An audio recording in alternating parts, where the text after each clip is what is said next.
ભાદરવા મહિનામાં આવતા શ્રાદ્ધ પક્ષમાં ખીર અને પૂરી શા માટે ખાવા જોઈએ? મિત્રો, આયુર્વેદ મુજબ ભાદરવા મહિનાથી શરદ ઋતુની શરૂઆત થાય છે. આ શરદ ઋતુમાં આપણા શરીરમાં પિત્ત દોષ વધે છે અને એટલે જ શ્રાદ્ધમાં જો ખીર અને પૂરીનું ભોજન લેવામાં આવે તો આ પિત્ત દોષ ઓછો થાય છે. અને એટલું જ નહીં, આખું વર્ષ દરમિયાન પિત્તને લગતા કોઈ રોગો થતા નથી. અને એટલે જ શ્રાદ્ધ પક્ષમાં ખીર અને પૂરી જરૂરથી ખાવા જોઈએ. આધ્યાત્મિક દ્રષ્ટિએ જોઈએ તો શ્રાદ્ધ પક્ષ એ પિતૃપક્ષ છે અને પિતૃપક્ષમાં પિતૃઓને સ્વધા અર્પણ કરવામાં આવે છે.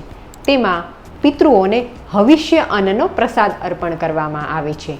હવિષ્ય અન્ન એટલે એવું અન્ન કે જેમાં તેલ, મીઠું, મરચું કે ખટાશ ન હોય. અને એટલે જ આપણે શ્રાદ્ધ પક્ષમાં પિતૃઓને ખીરપૂરી અર્પણ કરીએ છીએ અને આપણા સમાજમાં પણ શ્રાદ્ધ પક્ષમાં ખીરપૂરી ખાવાનો રિવાજ છે. મિત્રો, આમ આયુર્વેદ અને આધ્યાત્મ એક સાથે જોડાયેલું છે. આ બાબતે તમારું શું માનવું છે?